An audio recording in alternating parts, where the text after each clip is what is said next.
Let's take a look at how the draft plays out here for the second time. Envy this time in the blue, Cloud9 in the red. Envy banning Kalista and LeBlanc at the start, as Cloud9 has to go ahead and do those always red side bans, the Zac, the Caitlyn, keeping those off. Yeah, Galio is the other one that jumps up.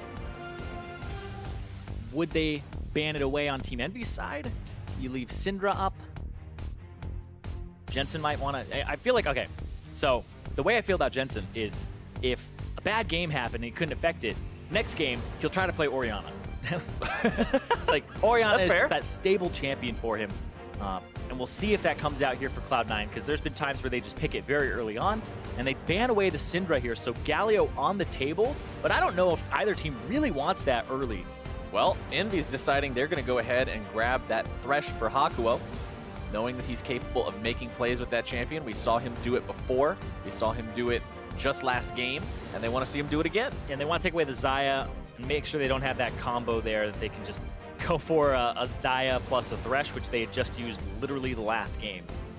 Very fast lock-ins from Cloud9, honestly, grabbing not only the Xayah, but the Rek'Sai for Contractz in the jungle as well. We've seen Rek'Sai come into a lot of popularity recently since the buffs after her mini rework.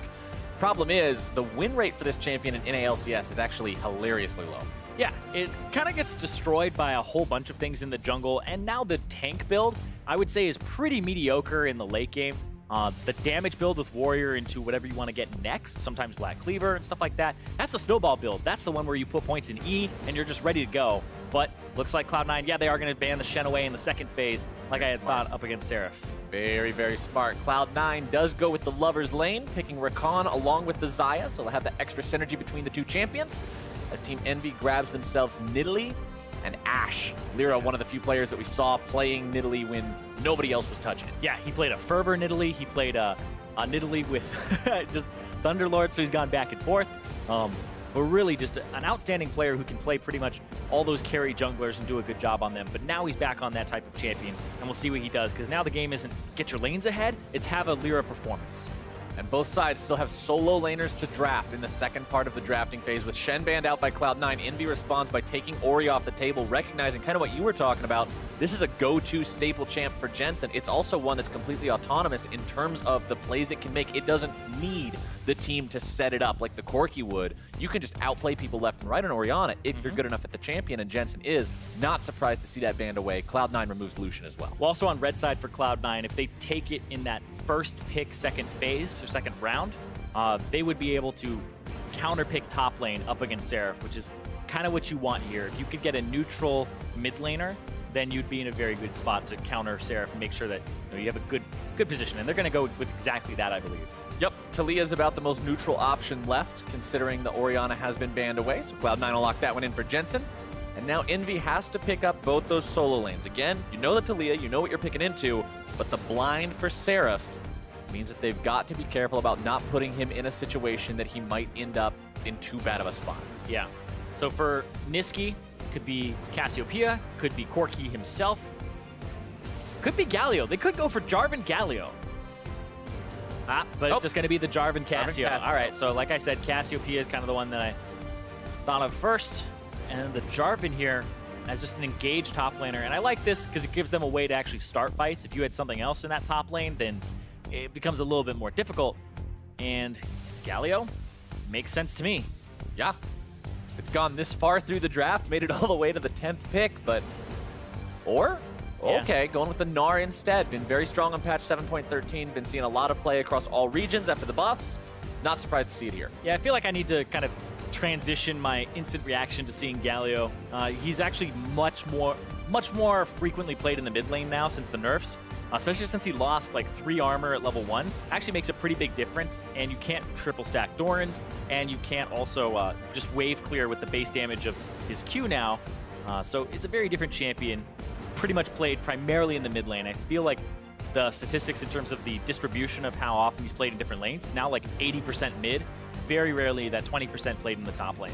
You know what I really like about the comparison between these two teams, Zirene, is that both sides have so many ways to get into the action.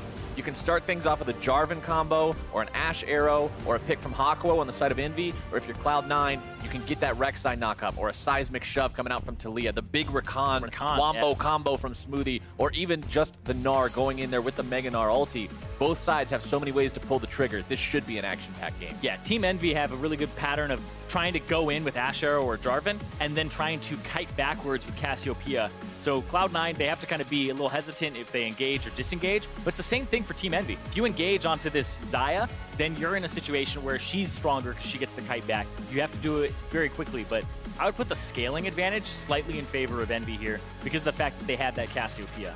And especially because, remember, there's the bonus synergies between Xayah and Rakan. Rakan's off-screen initiation potential is there now. He's got that 1,000 range, or as you told me before, actually 1,100 because he dashes to the other side of her, dash towards Xayah, and then immediately dashing into the fight with the charm into the grand entrance. Yeah, it's super fast, and Smoothie and Nisqy have been on the receiving end of it back in week 1 and week 2 from Afromo, and then Smoothie was very quick to try and pick up the Rakan himself. And it looks like adaptation as well, going for the talisman, as opposed to we've seen kind of spell thieves, we've seen back and forth, but making sure that he can get the talisman of ascension, which will actually increase the range of his engage slightly, the speed at which he comes through. You know, I don't think I've ever actually seen in pro play, if a team drafts Xayah and Rakan together, they have never mismatched the skins. There's nobody that's ever like, I want to use the Xayah skin, but my support doesn't want to use the Rakan skin. As Apollo, taking some damage here. The level 1 does so much. Yeah, because you start with the W, making sure that they both get the enchant from it. One of the synergies of picking them both together. Yeah, the Deadly Plume is making sure that he's in a good spot. But yeah, that was actually really well played there from Smoothie. Because that was blind, to my knowledge. They didn't have a ward down. I don't believe they had seen Apollo pretty much at all, but they walked up around. Then they barely spotted him, I think, as they came around the corner, just because he spotted them and just ran away because they had hugged the wall. But they got a decent amount of damage, sent him back, and it gave him that ward on the bottom side of the map. But that's about it that you get for Cloud9. Yeah, it doesn't result in a whole lot. They may try to steal away some of these chickens, though. Yeah, he wants to get level 2 off the small ones. Remember, and they need to hit that one. Oh, they are going to stop it. One chicken denies it off the small ones. 2 chickens denies it completely. Oh, whoa. Nisqy gets himself exhausted. Hakuho and Apollo playing this very far forward. Smoothie and Nisqy are actually very, very low. Hakuho by himself here. Hakuho does not have his AD carry. It's actually 2v1. What are you doing? 1 versus 2. Wait, Apollo's coming around from behind. Yeah, they're setting this up. Is he baiting? He's trying to bait this spectacularly. The play onto 2, flashing backwards, trying to stay alive. Apollo, point-blank range, putting damage into Smoothie. Sneaky as well. LirA working his way towards this fight. Level 2 on the Nidalee. The spear going to be sidestepped. They won't be able to take this one any further. Man, Hakuho, being a Haku bro there, just making sure I'm going to just bait them all the way around. And then that ended up being a pincer that C9 got trapped into. Ends up being 3 summoner spells for 3, but if you are going to count the one in mid lane, it's big 2 because Nisqy blew his own ghost. But LirA got his route put behind a little bit, but it puts him right back on track to take this bottom side because they have priority there. I feel like I've never seen that before, where the support just walks up like that and threatens 1 versus 2 as Contractz now going to be visited by Seraph as he tries to steal away that blue buff. Who's going to get it? Both smite it, yeah. It's okay. Contractz just going to go ahead, pop the smite. Slows him down, though, but I feel like this is a game of laners are losing CS. You're losing everything. Yup. LirA stealing away that Gromp. Yeah. Seraph just lost a whole bunch of HP. He's on top side. He's losing CS to this Gnar. Contractz is just trying to stop him and harass him as much as he can. LirA doing the same thing bottom side. Yep, interrupt again. Smoothie can't quite find the knock-up onto LirA as he uses the blast cone to get himself away over that wall. The counter jungling between the two, they've just swapped junglers. Yeah. What? Okay. All right. He stopped. Scared him off the Gromp. Like, really? Get away from my frog. This is a crazy That's my game. frog. Seraph will try to stop this, but the problem is, now he's got to get back to the safety of his turret, and he still might die. He's level 2. Trying to flash away. The tower aggro is taken by Impact, who then jumps away, and first blood goes to Cloud9. Yeah, I don't know what was going on there. That was a fiesta. That was a mess. That was insane. What was going on there? That was, okay, so he TP's back to the ward. Gromp. Yeah, he saved the Gromp. Yeah, true. Now LirA's fed. He's going to get all the experience up here. And he's still level 2, and he has EQ, no W. Impact shoves the wave up. He's 2 levels up. Like, this is a top laner that is 3 levels down overall in this dive here. Blows his flash, blew his TP, and now he's going to miss so much CS to that top side. It is brutal. Like, I was about to talk about the bottom lane before all of that happened, where Sneaky was down already 10 CS, and Apollo was like 14-1 in terms of CS in the bottom side because of the play that Envy had made. But now I feel like Cloud9 just have way more pressure on the top side of the map now with their flashes up and Seraph's is down.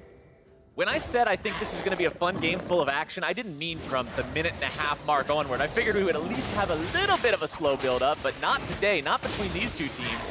LirA farming up very quickly on this Nidalee, something that, with Nidalee out of the meta for a while, a lot of people forgot how effective that is, but Impact is just not letting Seraph play the game anymore. He just like, I don't know what... Okay, he flashed on him just because he's like, I don't need this spell. He's like, you know what? I'm going to use this just to prove a point. Yeah, that was actually a ridiculous flash. Just blew an advantage there. And he was close to transforming, so maybe that's what he was going for. Maybe like he was trying trying to... W. Maybe he was trying... Wait, what button does he have it on? Okay, he has it on D. Maybe he was trying to do /dance, but he didn't have the chat window Nobody open. actually types /dance. Some people still do. So you gotta hit your control, and your 3, and your 4. Maybe he has it actually hotkey to control D, and he forgot to press control. Awful hot. Yeah, it's terrible, but I mean, I'm just trying to play devil's advocate here. Do I know about a good hotkey, though? Ooh, what's that? So there's the target champions only button in our game. It's usually bound to tilde. It's mostly for making sure that you are only hitting champions, right?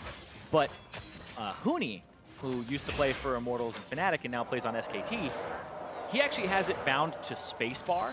So when he turret dives, he just holds spacebar. So he never hits the turret when he's diving. So he only hits the enemy champion, and they can't juke him behind the turret. It's a big paradigm shift, because hitting, like, most people that have it bound to a button, it's just kind of out of the way. It's like, oh, I gotta hit, like, F or, like, hold R or something like that, or, like, T. But now, having it on spacebar, what people usually use for locked camera, interesting, but hold on. Jensen, level 6. Jensen riding the Weaver's wall on top of Seraph, and they take him down for the second time this game. Yeah, it looks like C9 are targeting Seraph only. Don't know if there's a button for that, but they're just going to go after this top lane. Here comes Nisqy and LirA from the backside, though. Jensen low on mana. This is a bold 2-on-3. Cassio does have level 6, but you pretty much have to get a 3-man stun to win this one. Yes, I completely agree. But they do push them away from the turret, and it's exactly what they should do with their pressure. But top lane, it has just been rough city for Seraph. Down 2 levels, 2 deaths, 20 CS. Yeah, everything that could go wrong has gone wrong for Seraph in that top lane, and he's going to have a ways to go before he becomes useful again. Meanwhile, impact on the Gnar. And my favorite thing about this is, in game 1, Seraph outplayed by being the level 2 Shen and flashing to the other side. There's a world where that dive goes horribly wrong, or he blows his flash and still dies, and then the game looks completely different. The butterfly effect of that dive. Right. This is kind of what it looks like on the opposite side, where that happens. He blows his flash, still dies. Now they're going to repeat gank it, keep going for it. And that's kind of like the big difference of, we talked about Seraph did a great job in the first game. It's that one moment that starts that snowball, and this is what it looks like on the opposite side. Contract's going to revisit. Yep. Walks on top of a ward, so Seraph decides to back himself up. Hook comes out, finds his way onto Smoothie, who now decides to engage. So LirA's coming in from the side, seeing if he can land that spear. Sneaky just keeps running and gets himself away from it. Apollo, the one who actually suffers the most damage of anyone in that. And it's bad for Seraph here, because he's just trying to help his jungler out. As a jungler, I appreciate that. Yeah. But it ends up putting him so far behind. I feel like at this point, he's just so zoned away by the Gnar, he's just thinking, I can't do anything else. I may as well try to save the blue.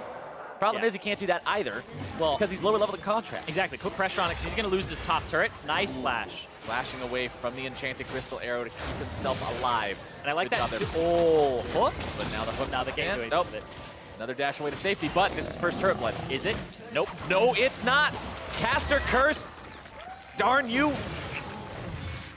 I thought for sure I had it, Zirene. It was right there in my hand. Quick, who's gonna get the Grom? Oh, too slow. Too slow. Oh, well, Nisqy in the mid lane, though, forced underneath the turret right now by the Taliyah. These two are just blow for blow in terms of farm as well. Very close matchup here. Yeah, which is a testament to Nisqy as well. Jensen has been roaming a bit on this Taliyah, so kind of goes without saying. Bottom lane, though, looks like Root, knock-up. Oh, Lantern! Nope.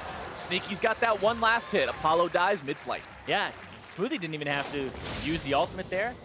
Didn't really matter.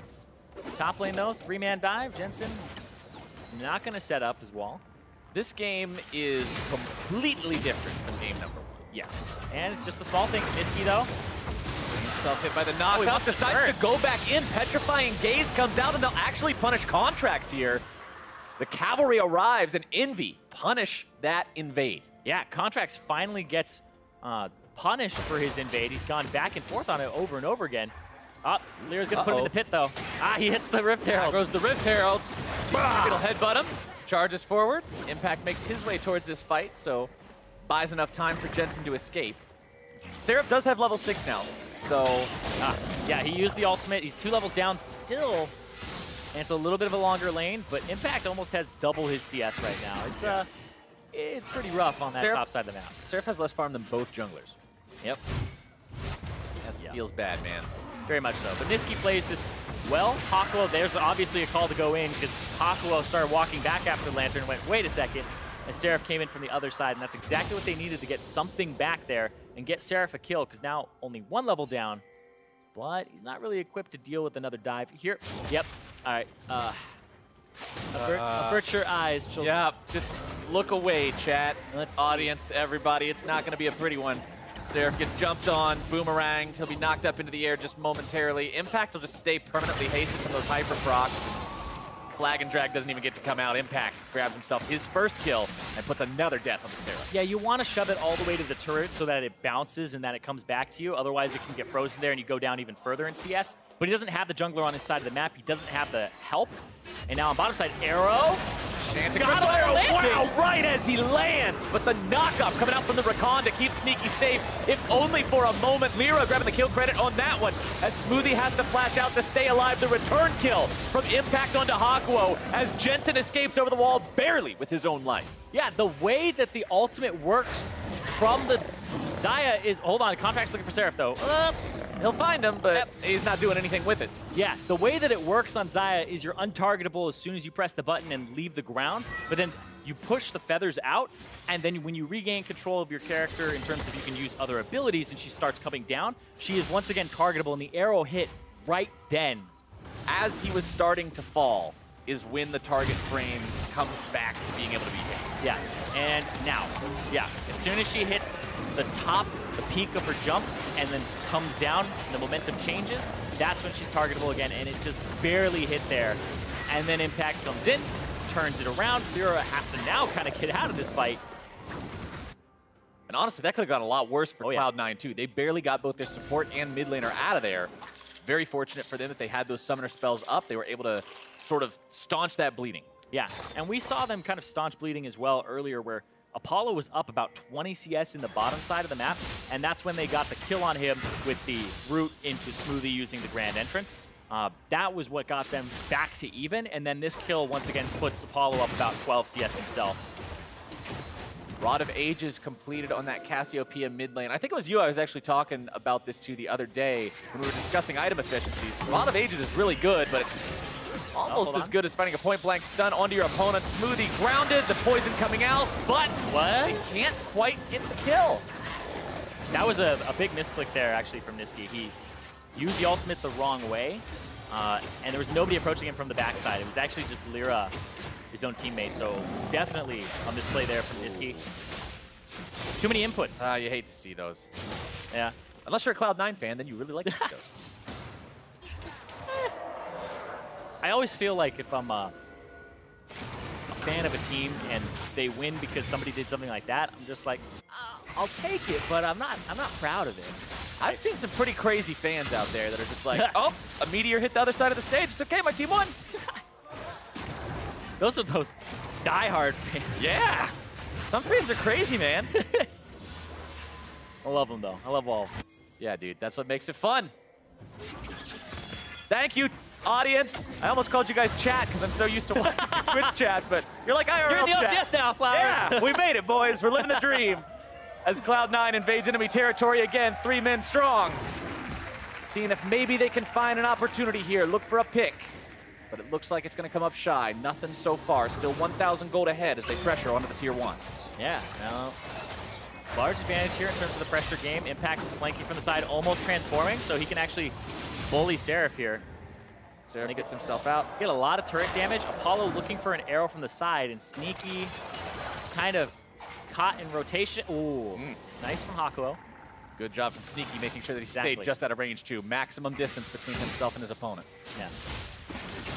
But look at the item difference right now, Zirene, between Impact and Seraph. You've got a couple little pieces of, okay, it turns into a Tiamat right as I say it, but it was a couple of long swords and a ruby crystal versus a full black cleaver. That's the difference between the amount of resources that have been invested in this top lane by Cloud9 over and over and over again with those repeat visits. Yeah, usually as Jarvan, you want to get a phage into a Tiamat and then complete the black cleaver. Instead of go full black cleaver, because the CDR doesn't mean as much for him as much as you need to be able to wave clear, and once you get Tiamat, all it does is it takes a Q plus a Tiamat activatable, and that's when you can just end up clearing the whole wave. So you want that, and because we've seen him kind of be sluggish in how quickly he clears the wave out, it becomes much easier for him to just end up executing on that and freeze you up to go across the map. Nisqy continuing to farm here mid lane. Got the ultimate backup available again. Flash will be up momentarily. Jensen can say the same thing. Smoothies is already back up thanks to Mastery and Ionian cooldown boots. Drake still alive. This is a comparison that I always like to keep my eye on. Cloud Drake. When you have the Cloud Drake first as opposed to either a Mountain or an Infernal. Infernals usually go before 10 minutes. Yeah. Mountains usually go sometime between 10 and 15. And Clouds go sometime when Wolves aren't up. Because teams would rather grab the Wolves. I like you, Flowers. You're on the same train as me, where I see a Cloud Drake, the effect is all right, but I'm not going to trade that thing for pressure anywhere. No, I don't think so. You know what I used to be willing to trade it for, though? What? Was back when you got 3 of them and it gave you the blue effect behind your character. Yeah, that's what made it better than Infernal Drake. The blue Dead Man's Plate effect. Yeah. I wish that they had kept that effect and just made it grow with every Cloud Drake you have. That would make it worth getting. Yeah, first time I saw that, I was like, what is this goo? Hook out on the Smoothie. Hakuho always looking for those chances, but he's going to find himself caught out now as Cloud9 makes the collapse. Damage coming through. Box thrown out defensively. Into the back line goes Contractz, but exhausted. He may now be the one who's punished too far into the fight. The damage continuing to come through as Nisqy's off to the side, going to be keeping himself alive. A nice miasma to hold down Cloud9. The Cataclysm will be jumped away from as Cloud9 loses 1 off of that engage. And this is a 1 for 0, but they have healthier members already in the mid lane now, and they're going to get that turret. So 1 for turret, still a favorable trade for Cloud9. They've got Gnar available with a flash. They could still want to fight. Yeah, and LirA's in like the weirdest position, taking the Gromp. This puts him in a flank area where if somebody is just kind of not watching their feet or the area, he hasn't been spotted in a good while here. Yeah. Could just walk through this river and face check there. He's dead. He just walks over the trap, gets the mark on him. It's a bear! Oh! Curving the bullet like Angelina. Impact got interrupted too. That's 2 for double LirA. Kill. So Seraph gets pressure top. He's back in this game very heavily now. Gets to push all the way to that turret and deny some farm. And this means that the Cloud Drake now gets to go over because there's nothing else that they're giving up for this. LirA with the setup exactly the way his team needed it. That will reward them with that first Cloud Drake. Tie this game up 5-5. And what looked like a Cloud9 stomp early on in this game is now just back to neck and neck. And that's one of the things where, like, when we talk about, people's pathing is so good in the jungle, right? It's not always about, they clear efficiently or they're really good about their economy of moving throughout the jungle. It's what are they doing that is unexpected, where people will avoid wards. LirA kept his uptime in the jungle by going to the right side of the jungle and making sure that he clears out the Gromp. And then what's the probability that LirA is on our side of the map in the bottom side? That's just insane that he would be there. And Sneaky, he steps on the trap, gets just completely outplayed here. Oh! It whips her. All right, so... I told you it was curved. But the way that remember I was telling you about this in you brought it up earlier as well, the great spear there again from LirA, is that the E, the battle dance from Rakan, puts you on the other side of the person. So it makes it easier to engage, so that if you're going to somebody who's on the front line, you get to go on the other side of them so you can increase your range, or disengage, so if you're trying to get out, you go on the other side of the guy and they become your shield as you're retreating. And that's exactly what happened, is the Rakan went to the other side of the Xayah there, so Nisqy had the hitbox that was closer to the spear. So the battle dance is fantastic if you're trying to run away or if you're trying to engage. It's not bad for blocking. Yeah. But now, Sneaky and Contractz have got themselves the opportunity to put some real damage into this tier 2 bottom side. It might just be their 4th turret of the game. Yeah, but what happened here is Envy did it again. They're trading tier 2 bot for Rift Herald, which now LirA has, and that top turret and Apollo getting solo experience. And now, they have to back. They have to protect this because Cloud9 have called the bluff. Last time they said, oh, you didn't actually have enough to defend a complete push. Cloud9 has all 5 bottom. Cataclysm comes out, used to hold down Contractz, if only for a moment. They will get the kill on him, and now the counterattack from Envy. They've got to find something for Jensen losing that for a wall. tier 3. He is. Wall comes out. There comes the initiation from Smoothie trying to grab the combo. The kill comes out already onto Hakuho. Seraph still blocked off on the other side of the wall. Nisqy and LirA alive. 4 versus 4. Contractz and Hakuho both out of the picture. Apollo topside cannot participate in this fight. Arrow had already been fired off. Yeah, they want to interrupt some of those backs, but don't think they'll be able to get Sneaky and Smoothie here as they'll back in tandem. And now they'll push up mid-wave and try to get this turret as well as damage on this top one and have an answer. Great call there from Cloud9 to push for that tier 3, knowing they could get it, knowing what Envy's game plan was from game number 1. Yeah, but this ends up going to be that tier 1 turret going to drop here and damage on that tier 2 top. So let's see how far they try to push this one. Watching those tower chunks is so satisfying. Yeah. One of these days, I'll learn and take the time to figure out exactly how much damage the Rift Herald does to these turrets, because it's based off of her HP. It's like, when she's full HP, it's like 45%. Yeah, it's exactly right, but there's an exact number of a some percentage. sort of exact percent that we don't know. But the question is, does the Rift Herald HP change based on game time? So, I don't know. Yeah, there's a lot of think emojis in this one. Yeah, gotta look that up. Either way, educate myself. Anyway, Envy's still in a very close game. Despite the fact that they lost their bottom lane tier 3, the gold is 300 gold apart. Yeah. 500 now. Exactly. Meanwhile, though, top lane, we do have Sneaky pushing that in, trying to match what Apollo's been doing. And I like the adaptation because this is not how Cloud9 normally do things, because usually it's Jensen in the side lane getting all that extra farm, right? It's one of the reasons that we see him have such incredible farm numbers later, is that he gets most of the farm when the team is grouped. But they're trying to make it so that that doesn't happen again, where Apollo is 2 levels up over Sneaky, and you're having these team fights with the disadvantage. But look at this Hakuho into an arrow. Hook into the arrow, but he already had the tunnel buffered. Contractz with the escape. Yep, does have to blow the flash, though, after the Cataclysm, so a repeat catch would be beneficial. But yeah, this game is neck and neck, and this is kind of not what fans were expecting coming into the day after Cloud9 got some experience at Rift Rivals, and then, well, kind of just thinking about like the Cloud9 name, right? Like the brand name holds a lot in people's minds in terms of they've won splits in the past. They've been second 2 times in a row. So there's a lot of like power behind just, you know, having a Cloud9 tag. But they are 6-4 right now. They're only 1 match ahead of Envy. And Smoothie missed. Smoothie doesn't land his combo, and that is a huge tool to not have available for the next fight. I mean, I said miss there, but I actually feel like LirA just sidestepped that beautifully. LirA's got jukes. Yeah, it's a mixture of both. Now, what else can they do? Apollo eats a lot of damage there. Blows the heal, too. Well, so they may have lost the Rakan ult on the side of Cloud9, but the heal down on Envy means it's still a good trade for them. And talking about what you were mentioning on Cloud9, how it's a big brand name, how this name has weight behind it. Remember that these guys beat TSM before Rift Rivals as well. Yeah. And everybody was like, oh, they're back, right? Because we were talking about how they had a slow start, kind of a rough start, beat TSM right before Rift Rivals, and it was like, okay, looking pretty good right now. We'll see what happens. Went over 3-3 against the European teams, the worst performing NA team out of the 3 that went. And now they're coming back, and this Envy squad seems to have a little bit of their number here. But let's watch this again. Let's just bask in, you know, the glory of LirA. He walks to the side, and then Hakuho. Just the synergy between these 2 guys, I think, is incredibly understated. I think Hakuho, LirA have some of the best jungle support synergy in the league in terms of how they're on the same page with their playmaking. And jungle and support isn't a synergy that you always think about either. A lot of times when you're talking about synergy between roles and players, it's mid-jungle or AD carry support. It's like the carries kind of go around, but I talk about jungle and support when it comes to warding and having like a ward group, but this is like a pick group. They consistently have the highest kill participation on the team.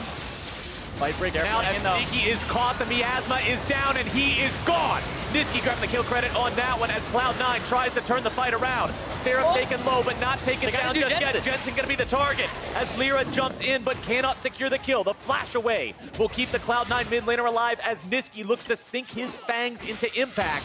The Noxious Blast finds its mark. A little bit more damage will do it, and Nisqy gets the kill. That is a 3-for-0 for Envy. Is that a Baron? Seraph's gonna TP in, and they have the Cassiopeia with full mana. They're gonna try for this Baron here. Contractz has to be some kind of a hero if Cloud9 wants to take it away, or they may just concede it and go for Infernal Drake instead. They'll go for the Infernal Drake. They'll kind of cut their losses there. They saw that it got started up, and they don't want to take the higher probability play. Okay. What the? Okay. Baron sat there for 40 HP for so long. Oh, they were kind of a bit. Hakuho. Interesting. Good hook there onto Contractz, stopping Cloud9 from getting away with this Infernal take. But now, are they biting off more than they can chew? Hakuho eating a lot of damage from this. Contractz taken low, but not taken down. Yet the arrow comes through. Hakuho with the flash over the wall. Infernal Drake still being attempted by Cloud9, and Envy ends up just suiciding their mid laner. That was Envy actually not bringing enough people there. So what happened was Envy delayed the Baron dying intentionally. People ran away so that they could get to the Infernal Drake. And Seraph gonna die here because Frozen Mallet's an item. Yep. Fun times against Frozen Mallet, Gnar. Yep, once you get hit once, the mistake's already been made. But yes, the intention, we'll talk about it after this.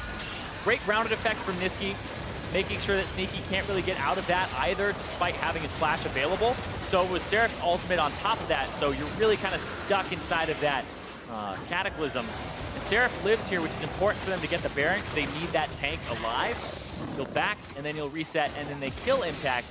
But the big thing on the Baron was it was left at low HP because the AD carry and the mid laner ran away from it, so there's lower DPS. But also, if you're Cloud9, you kind of have an internal timer of the Baron just went down and the Cry went out. This is how much time we have to do to this Drake. And so they waited on it until their AD carry and mid were kind of near the mid lane, killed it, the Cry goes out. If you think you have a little more time as C9, then they all come running in. But I do feel like LirA misplayed that. He went for jungle warding instead of trying to contest the Infernal Drake. If he had been there, it would have been a little bit of a different fight. Envy's still up 1,500 gold, but having lost the Baron buff on their split push top laner, having lost the Baron buff on their mid laner, things aren't quite as good as they could be without those mistakes. And although Envy is still improving as a team, although we've talked about how far they've come from their performance in Spring Split, it's calls like that and decisions like that that explain what the team still has to work on before they become a top contender. Exactly. It's a lot of, once they get a lead, and Envy have had early game leads all the time, it's that 20-minute plus decision making, which, how are you allocating your resources? Because that was a play that actually would have been really good if both Seraph and LirA had traveled to the Infernal Drake afterwards, but Seraph went top to shove and try to get the tier 2 top turret, and LirA went for jungle warding. If all 4 members had gone, just a bit too greedy. Exactly. Well, it's kind of mixed calls, right? You're trying to get everything, right? So yeah, greedy, I guess, would be the right term there, where you're trying to kind of get the top turret, get the wards, and get that bottom Infernal Drake. Envy now trying to use the last 45 seconds of this Baron buff to get themselves some kind of objective gain. They're still down 1 turret compared to Cloud9, picking up some of that standing gold to help build them an even greater advantage, as they do quite a lot of damage pretty rapidly if they get some firing time on this. Yeah, and this is interesting because LirA has the Rylai's Crystal Scepter, so he'll actually slow with his Spear and the Runic Echoes proc. So he'll have an AoE slow when he just jumps in, or when he pokes. Nisqy fortunate enough to steal that blue buff away as well, keeping that off of Jensen and giving himself more mana regeneration to spam to his heart's content. Hakuho clears out some of the wards. This is such a dangerous turret to normally try to defend, just because of how easy it can be to get flanked and being stuck in this narrow corridor. Smoothie going in. And now they're starting off. The wall comes through. Smoothie goes in. The stuns come out. The arrow is returned onto the Gnar. As the stuns are there long enough to knock him down and take him out. Contractz in retreat. Smoothie too. Sneaky has to fall back below half HP, and Envy continues the assault. Yeah. Smoothie went in, but they're the ones who end up losing impact. They tried to pull the trigger on the engage, but it just ends up backfiring there, and that's the beauty of the composition. When I talk about champions, like, it's so good at kiting backwards with the Cassiopeia. The scaling is in their favor. They have 2 Rod of Ages. When you talked about the gold efficiency, 97% gold efficient when you first buy it, ends up being 150% efficient if it gets to 10 stacks, and they're both at 10 stacks. They're both kind of rolling in that gold right now. And Impact didn't get to ult. Yeah. Despite the fact that you saw Mega Gnar on the front lines next to a wall, he didn't get to ult. That's how hard he was CC chained. It just looks like one of those situations where C9 will win a fight here by having a really swift engage, but do they have enough damage to kill this Cassiopeia that now has a Rod of Ages that's fully stacked, as well as a Seraph's Embrace? And you'll see here, just almost, you're waiting for that Gnar ulti. You're waiting for it. Impact, where's the Gnar ulti? It's knocked up, gets stunned by the Cassiopeia ulti afterwards. Never got the chance, like you said. Could have been able to lock up Apollo, and then there may have been some follow-up from the team. And the Miasma zoning tool was just fantastic from Nisqy there as well, blocking off the entirety of the lane to the right of the turret. Made it very hard for Cloud9 to position in that fight. 3,000 gold on the Baron power play for Team Envy. Would have been a little bit higher if not for the mistakes immediately after it, but still a solid haul to take away from that. Infernal Drake spawning in a bit over a minute. Baron spawning in just under 2. Means there's going to be quite a couple, well, not quite a couple, but a couple neutral objectives to contest here for both these teams soon. Do you actually take the fight for Infernal Drake, though, if you're Cloud9? Is that worth fighting for? Do you feel like you can take that fight? If you're Cloud9, I'm trying to think of the situation that they're in right now. I feel like you have to be opportunistic and find if Envy make a mistake, because otherwise you're kind of looking for some type of Rakan engage. I don't think you take a flat... I feel like if you take a flat-out 5v5 right now, there's a high chance, I would say like 70% chance that you lose it based on Envy's advantage, who has the advantage, and the fact that they have a lot of kite back and protection. So if Cloud9 really want a chance at something, I feel like they have to get to the objective first, avoid Ashe Arrow, and then have the enemy team try to engage on them. But that still hasn't been working out for them either. If C9 are the ones who are being the aggressors, then it's just better for Envy. That was close. Avoiding the Ashe Arrow, completed. Step 1. Put a check in that box for Cloud9, but now they've still got the rest of Envy's arsenal to deal with. Yeah. Spears are going to continue flying as long as they hang around within arm's reach. Yep, and Impact transforms, so he's going to have to wait for his next Gnar bar rotation. Gonna try to stack it up here on this wave as soon as his cooldown for being exhausted is up. Want to point out that Void Staff was completed for Nisqy about a minute ago as well, so the Cassiopeia damage going to be that much higher than it was in the previous fights the next time these two teams clash. Infernal picked up for Envy, ties up that Infernal count between the two sides. Yeah. The last Elemental Drake we see. Next one's Elder. All right, so right now, Cloud9 are in a bad position. They have the way onto the Drake, or sorry, onto the Baron, but both their side waves are actually getting shoved in, so they have to kind of fight for mid priority here and then try to go for something. But baiting this area against an Ashe doesn't really work out because of Hawkshot. You have to go get your waves on that top side and potentially that bottom side too. Cloud9 falling back through their own jungle through a path of control wards, making sure they're safe as they retreat up, clear away those side waves. They'll yield Baron control for now over to Team Envy. And Envy's really close to having a Gargoyle Stone Plate up on Seraph as well. And once you have that, that's what you were talking about last game. Nice jump away from Impact to avoid the arrow. But that Stone Plate and 2 health items is what you were talking about last game that takes those bruisers and turns them into heavy-duty tanks in the team fight. Yeah, your bruisers become your tanks. Ashe Arrow, 56-second cooldown for Apollo now that he has the Essence Reaver. He has the 30% cooldown reduction, as well as level 16. So, still up a whole level over Sneaky. Now, I feel like they could start doing this Baron very shortly with the Cassiopeia. Especially with how strong Nisqy is. 2, 1, and 5 on that Cassiopeia. 4 items completed.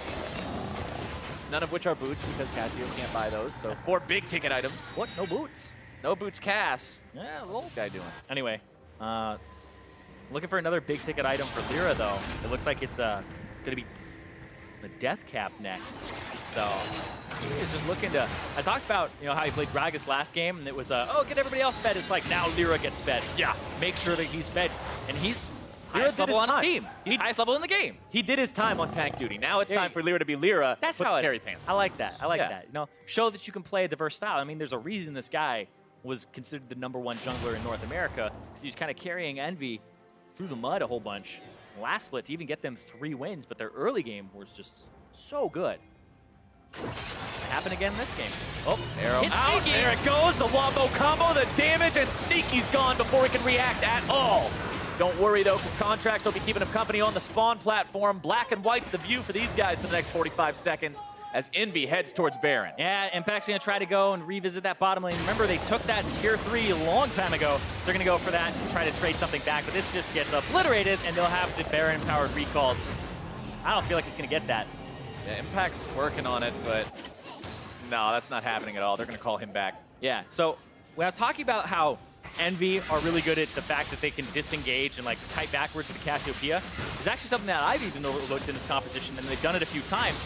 With their engage is so hard to avoid, even for somebody like Sneaky. Sure, the arrow hits and he had 2 ways to dodge it, but if something lands, doesn't matter if it's Jensen, doesn't matter if it's Sneaky, you're going to get hit by the CC. Seraph will go in with his Cataclysm, and then they're combining it with making a combo with the Cassiopeia Miasma, where you can't flash out of it, you can't mobility out of it, you're stuck in the Cataclysm, and you're going to get completely decimated by all of the skill shots and the damage going into you. It's like an evil cauldron. It's just this big pot with all this purple goop the in miasma it, and you can't cauldron. get away from it. Yeah. Yeah, even Contractz gets stuck in there too, right? Grounded, stunned, now Smoothie's in there, like, let me out, just get him out. Nope. Finally gets out, but Contractz grounded that entire time, and you're looking, he's like checking all the edges, like, where can I use there's any way from? out of this, and the problem is there's not. Now Cloud9 has to find their way out of an even more dire situation. 6,000 gold down, another Baron up EnVy, pressuring towards the turret. I got it, it's the Catacauldron. The Catacauldron, all right, Yeah. I dig it. I dig it, that's what we'll call it from now on.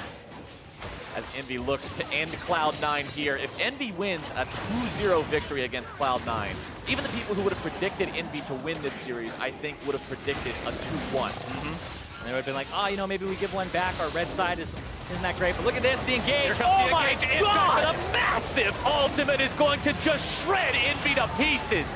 3 already dead, and Cloud9 finds exactly what they needed to bring this game back into the ballpark. Hakuho and Seraph have to try to escape, but the wall placement and timing could not be better. Jensen cuts him off, and 1 man is left standing. Flowers, what have you done? The caster curse again. What? As soon as you say 2-1, baby, that might be exactly what happens here. C9 are going to keep pushing. There's 30 seconds on Apollo.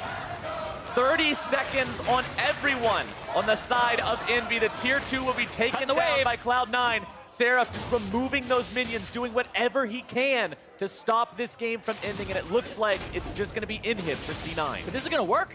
EnVy are going to stop. Seraph cutting the wave, nobody escorting it, is actually a misplay there from Cloud9. They got too eager to go in there. Gets back with a Baron-empowered. Oh, wait, no, he doesn't. That was just the vision difference. That was the Fog of War. Yeah, but Elder Dragon in 35 seconds. That's the big difference here, is that EnVy died without using too many summoner spells, so they may actually be able to win this next fight.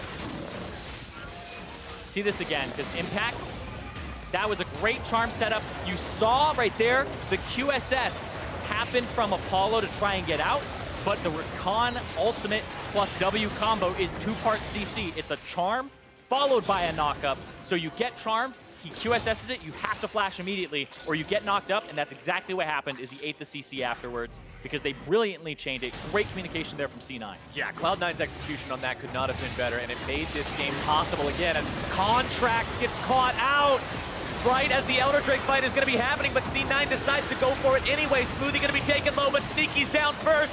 Smoothie joins him, and 3 dead for Cloud9. Means EnVy may look for the win here, especially if they can take Jensen out. Gargoyle Stone Plate for Seraph to keep him alive and allow him to tank this. Oh, but that's the hook they needed.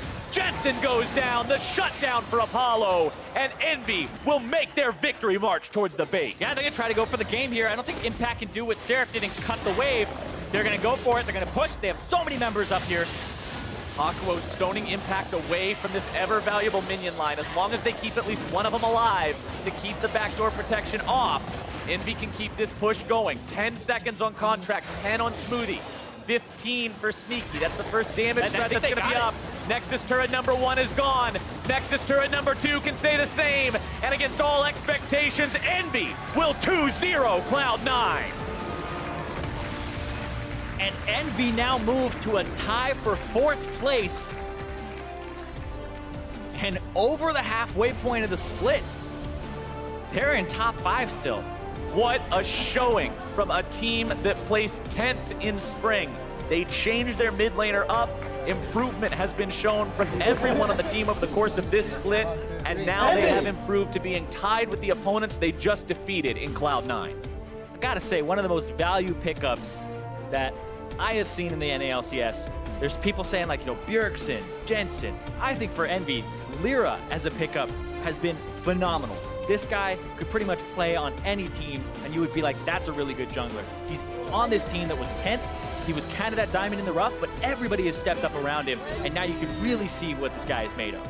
And that's an interesting point, because at the end of last split, especially after LirA was voted #1 jungler for NA LCS, a lot of people were saying, I wonder if LirA's going to join a different team. What's going to happen with LirA? Why doesn't this guy have a team that can play around him? And it's not that LirA joined a different team. LirA stayed on the same team, and they all stepped up, and they've started working as a unit, and they know how to play past the 20-minute mark. They were the ones that were behind, and they came back into this game. And you were saying different team. It feels like a different team. You have a different mid laner. Apollo is playing out of his mind. And Hakuho, I feel like, is finally getting the recognition that he deserves, because he has been very good for a very long time. And Seraph has also stepped up as well. It seems like he's being more of a team player. We used to think of him as the Jace, the Kennen, the guy who would play for himself in lane. They're winning games without Seraph having to win lane at all. In fact, losing lane, almost being a huge detriment in this game, starting off 0-2 and getting camped, losing his turret. But he ends up being able to play the team game, and that's the difference for EnVy. Yeah, Seraph got smashed in the early game this time around, but it did not matter. He stayed cool. He still did his job over the course of that game, and doing that made it so his team could work around that deficit, work around that disadvantage, and just find so much success. And once again, I got to go over to the Cloud9 side, because game 1 ended with Jensen being 0-0-0. Jensen ends this game 5-1-3, and he didn't die until that final death there. He was the last person to die in the game on Cloud9's side, and that was just ridiculous. Like, he's playing these games with a 5-0-3 scoreline right before they lose. And the most damage in the game. Don't forget that. Of course, it helps being on a champion like Taliyah, one of those long-range type of mages. There's also late game Cassiopeia and stuff like that. So right. It's not like it's a freebie. It's not like you're going up against a team of 5 Skarners that aren't going to be able to do any damage to you. Always. Yeah, I have to make my references. Come on now. But he still did an incredible amount of damage. He still did everything he could to carry the team.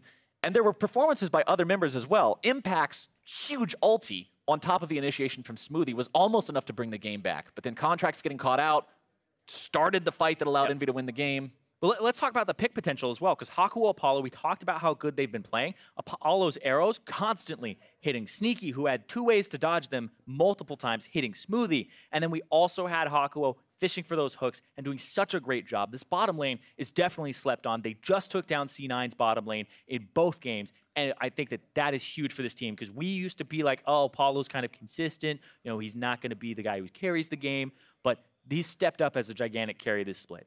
And not just Apollo, like you said, Hakuho, giving him a lot of credit. Yeah, I feel like every time we talk about this, it's like this guy, and this guy, and this guy, and this guy, and the other guy that's with him. Because if you look at that last fight and the results that happened from it, when Jensen's running away, and when you've got Impact running away, if you don't kill Jensen there, you don't end the game. Yeah. You just get the Elder Drake, and then the game keeps going on, and there's still the possibility you're going to lose. But that hook from Hakuho, making that clutch mechanical read in the moment to hook Jensen and lock him down, was what helped actually win them that game. The other thing I really liked here from EnVy too that I've seen improvement on is the draft. Because we've talked about how their drafts don't look coherent. How are they going to win this game? They brought in Piri, and it was like, oh, Taliyah wall helps them win games. That's really good.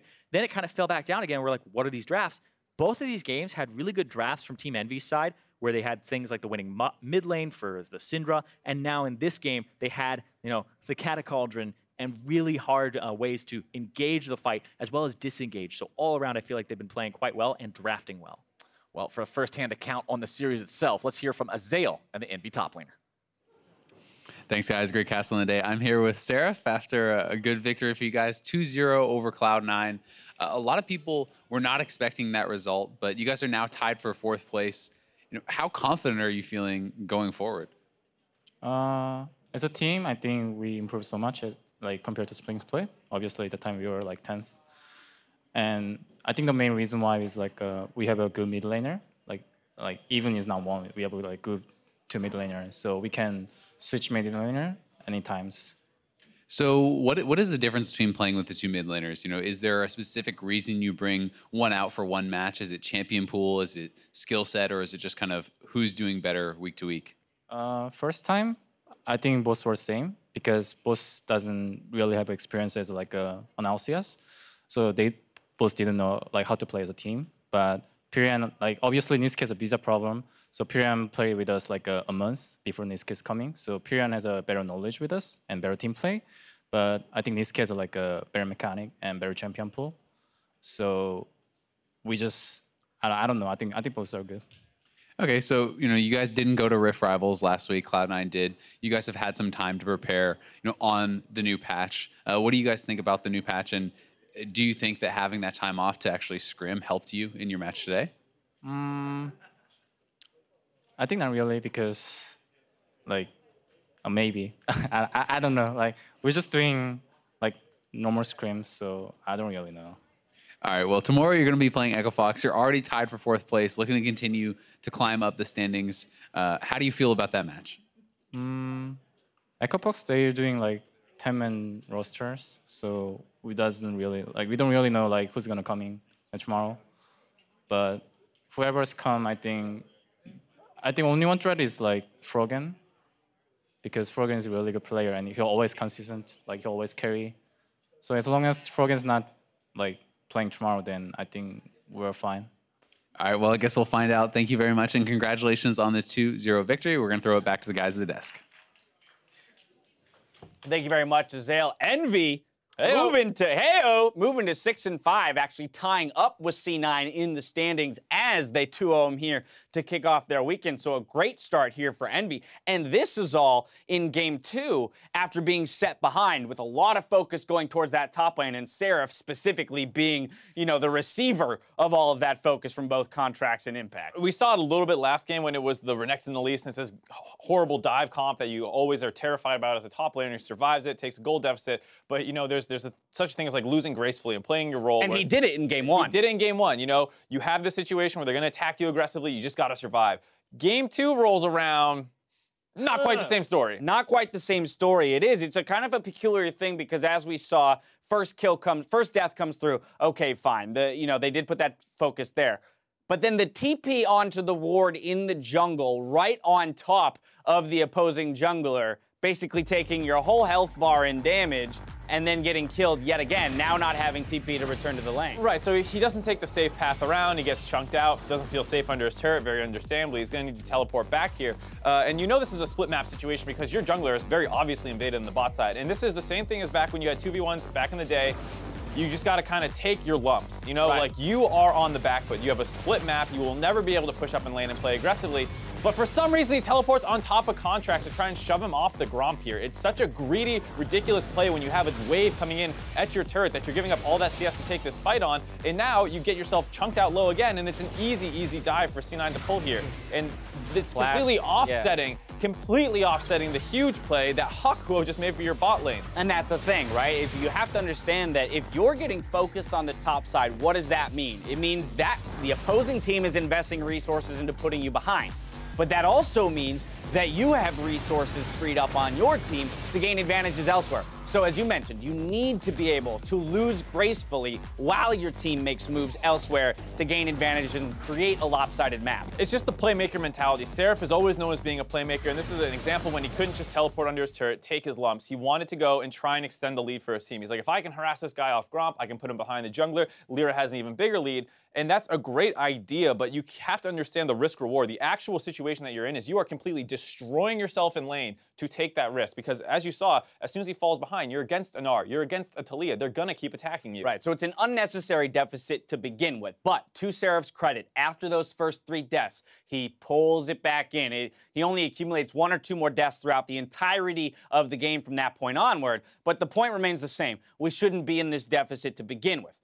All right, but we are. And now I want to discuss how EnVy finds their way back. And it's all, again, to do with picks. And a lot of them coming from that support position. With the introductions of Threshes, Rakans, and all these playmaking supports, we're seeing people like Hakuho really become stars on this team for being able to create fights and end up pulling the game back. I mean, yeah, the saving grace in this is that while all this stuff was going wrong on the top side, about the same effect was happening down the bot side, where they consistently made plays in the jungle on the blue buff and things like that, forcing them off that bot lane turret early on. And so you end up, you even saw that it was very close to actually getting first turret. It was barely taken for C9 first, and it was the kind of situation where if Hakuho, Apollo, and LirA were not all comboing together so well, this game would have fallen horribly out of control. 25 minutes in, EnVy picks up a 3 for 0 plus a Baron. We're going to take a look at this one. Again, full 5v5 team fight. Hook misses for Hakuho, but the engagement here from Seraph is what they needed. And yeah, to be fair, like you said, Seraph played this game out fairly well after the kind of catastrophe in the early game. He set up this initial pick-off onto Sneaky. Sneaky did not have a good game at all, died really early on in a number of team fights. And what ends up happening after this one is they get this cleanup kill onto Impact. You've dropped 3 of them, and they're going to go for a Baron. Yep. But some of their team play issues still crop up. This was something that was a big problem for EnVy last split, was their decision-making late game.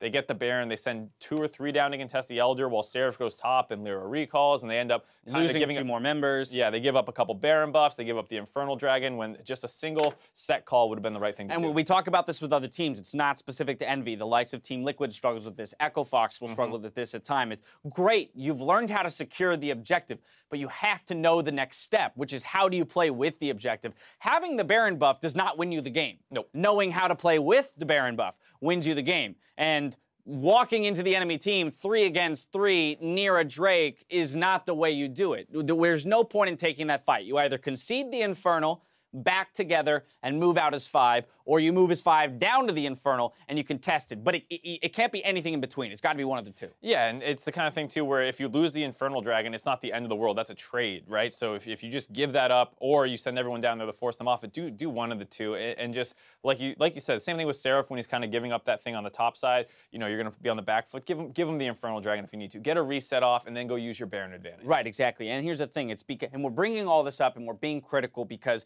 EnVy is making a lot of intelligent moves. But for every intelligent move they make one intelligent one, which is just making the game harder for them. And it relies on things like this. 38 minutes into the game, you need a hook from Hakuho to kill the jungler and start off a fight. If we're not getting these picks, how would EnVy have closed this game out? I don't know. The game would have extended. I mean, that's the scary thing, is this is right after they got destroyed in the mid lane by a great engage out of Smoothie and Impact, and they lost their bottom inhibitor. So if they don't instantly get a nice situation like this where they get to pick off Contractz for free, who's way too ahead of the rest of his team, you potentially lose this game. But fortunately enough for them, they are able to capitalize. Another great hook about to come up here onto Jensen, as was mentioned from the casters. If Jensen is still alive, they can probably stave off the ending of the game. But when they take that wave clear out, easy push here as 5 down to close it all out. Yep, and great game out of Hakuho overall. Even that level 1 that we didn't show quite in the replay, when he chased out both members on the side of C9, got them really low, and set up LirA to get that counter invade in the bot side. It was just a really impressive game out of Hakuho, who's been really stepping up this split to be one of the top 3 supports in the league, I'd say. Absolutely agree with that statement there. He will pick up player of the game, while Apollo receives an honorable mention. Again, doing a lot of work on the bot side of the map. The 2 of them together, working in tandem, have been phenomenal throughout this split.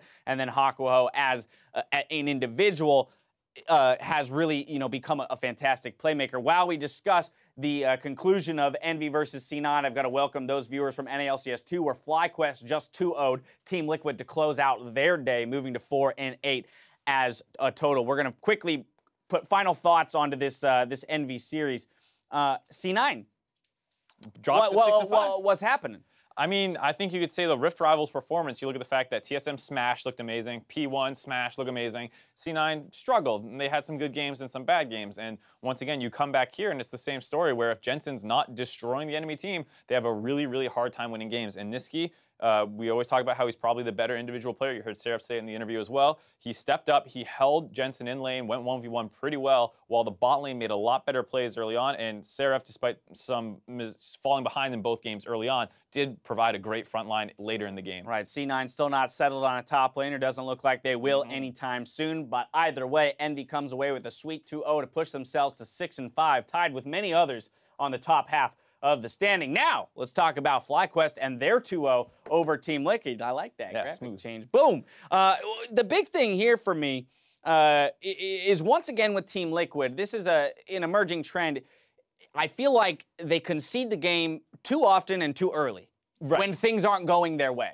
It seems like this team doesn't have much fighting spirit. They know they're kind of a bottom of the barrel team, that they've been struggling for wins, and that this roster was struggling last split as well. And as soon as something goes wrong, you can almost feel that moment where they go, oh God, not again. And this time around, there was a bot lane play that they went for early on. They messed the dive up. Nori gets killed, and on the way out, Lorlo dies as well. They give up 2 kills. And off the back of that, the gold lead goes from all the way up to a 5,000 gold advantage. You get plus 5,000 gold in a 13-minute span with no extra kills going over. So, yeah, just to give you a little bit more context, at 12 minutes and 12 seconds was the last kill. It was 2-2 at that time. There's not another kill in the game until 25:09. That's roughly 13 minutes. And in that time, FlyQuest extends their already existing lead another 5K. So over 13 minutes, they build an additional 5K gold advantage without getting a single kill.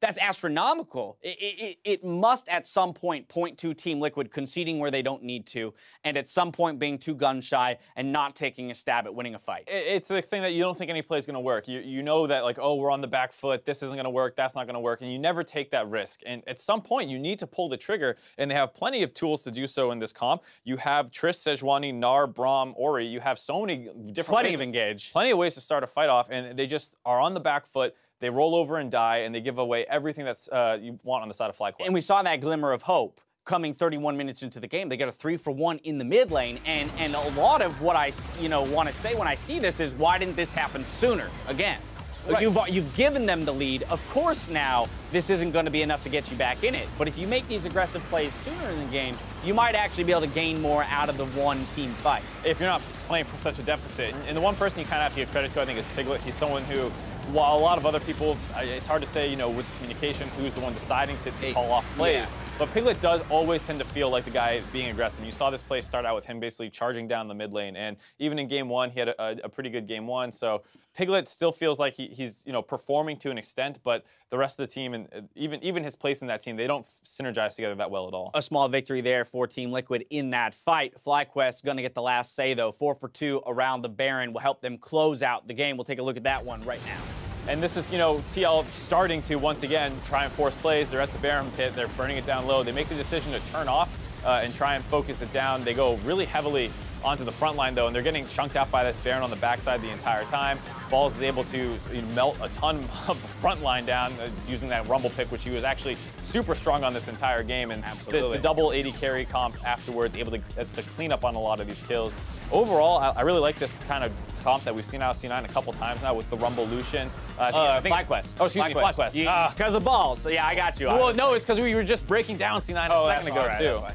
Well, it was, yeah, and you know what? It was yesterday. It was when FlyQuest played CLG. We even saw Balls solo killing Darshan. I mean, this guy, regardless of the fact that he's no longer undefeated on the champion like he was at one point in his history, this guy is still a top performer on Rumble and understands the mechanics of this champion to the T. And so it makes it exceedingly dangerous to disrespect him in those situations where he tree dive or mis-execute in any way, shape, or form. If you don't 100% hit all your skills, Balls will find a way to sneak a kill in. And that's the thing, is you see the dive go onto him. It's not quite played right. Nori backed off the turret a little too far. Probably could have traded 1-for-1 there instead. And it ends up happening that you get no kills because you were trying to play efficiently. And Balls knows the limits of his champion better than you do. So it was a great play out of Balls. And on the whole side of FlyQuest, a really nice team victory in that sense, because you're not going to be able to snowball that effectively if not everyone's on the same page. So the fact that they did get a 5,000 gold lead, sure, you can point to TL not fighting back as hard as they should, but at least FlyQuest is working together to get that. And that is the thing, right? We throw a lot of criticism at Team Liquid, but for every piece of criticism we can throw that way, we can applaud FlyQuest in another way.